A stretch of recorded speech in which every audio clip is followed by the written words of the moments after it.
ಗೀತಾ ಮಹಾತ್ಮೆ. ನಭಸ್ಪೃಶಂ ದೀಪ್ತಮನೇಕವರ್ಣಂ ವ್ಯಾತಾನನಂ ದೀಪ್ತ ವಿಶಾಲನೇತ್ರಂ ದೃಷ್ಟ್ವಾ ಹಿ ತ್ವಾಂ ಪ್ರವ್ಯಥಿತಾಂತರಾತ್ಮಾ ಧೃತಿಂ ನ ವಿಂದಾಮಿ ಶಮಂ ಚ ವಿಷ್ಣು. ಹೇ ವಿಷ್ಣುವೆ, ಆಕಾಶವನ್ನು ಸ್ಪರ್ಶಿಸುವ ದೇದೀಪ್ಯಮಾನವಾದ ಅಂದರೆ ಪ್ರಕಾಶಮಾನವಾದ ಅನೇಕ ಬಣ್ಣಗಳಿಂದ ಕೂಡಿದ ಹಾಗೂ ತೆರೆದಿರುವ ಮುಖ ಮತ್ತು ತೇಜೋಮಯ ವಿಶಾಲವಾದ ನೇತ್ರಗಳಿಂದ ಯುಕ್ತನಾದ ನಿನ್ನನ್ನು ನೋಡಿ ಭಯಭೀತವಾದ ಅಂತಃಕರಣವುಳ್ಳವನಾದ ನನಗೆ ಧೈರ್ಯ ಮತ್ತು ಶಾಂತಿಯನ್ನು ಹೊಂದಲಾಗುತ್ತಿಲ್ಲ.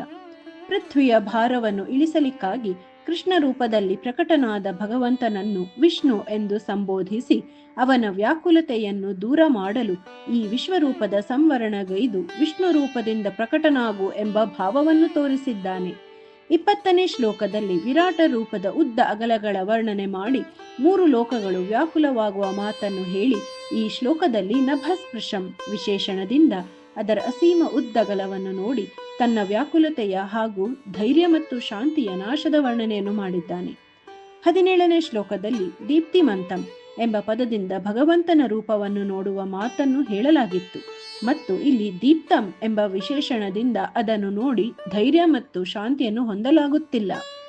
ಪ್ರವ್ಯಥಿತಾಂತರಾತ್ಮ ಎಂಬ ವಿಶೇಷಣದಿಂದ ನಾನು ಕೇವಲ ವ್ಯಾಕುಲ ಮಾತ್ರನಾಗುತ್ತಿಲ್ಲ, ನಿನ್ನ ಚಾಚಿಕೊಂಡಿರುವ ಮುಖಗಳು ಮತ್ತು ಪ್ರಜ್ವಲಿತ ಕಣ್ಣುಗಳಿಂದ ಯುಕ್ತವಾದ ಈ ವಿಕಾರ ರೂಪವನ್ನು ನೋಡಿ ನನ್ನ ಧೈರ್ಯ ಮತ್ತು ಶಾಂತಿ ಕುಂದುತ್ತಾ ಇದೆ ಎಂದು ಪುನಃ ಹೇಳುತ್ತಾನೆ. ಹರಿ ಓಂ.